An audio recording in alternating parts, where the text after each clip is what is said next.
பொங்கல் பண்டிகையை முன்னிட்டு தனுஷின் captain Miller மற்றும் சிவகார்த்திகேயனின் அயலான் ஆகிய 2 படங்கள் திரைகளில் வெளியாகியுள்ளன.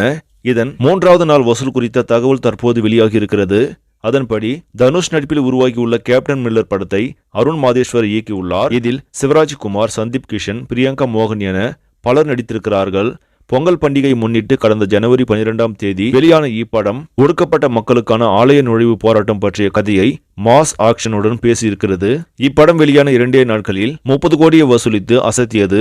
தற்போது 3வது நாளிலும் 10 கோடி வரை வசூலித்து உலக அளவில் 40 கோடிக்கு மேலாக வசூலித்திருப்பதாக பாக்ஸ் ஆபீஸ் வட்டாரங்கள் தெரிவிக்கின்றன.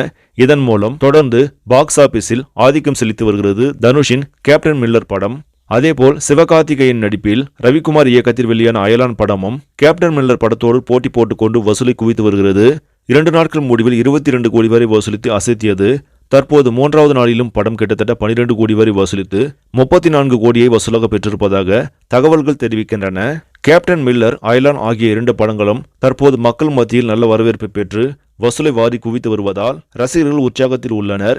சரி, நம்மளே இந்த செய்தி உங்களுக்கு பிடிச்சிருந்தா லைக் பண்ணுங்க, ஷேர் பண்ணுங்க, மறக்காம நியூஸ் இன்ஃபோ தமிழ் சேனலை சப்ஸ்கிரைப் பண்ணுங்க. அடுத்த வீடியோவை சந்திக்கலாம். நன்றி.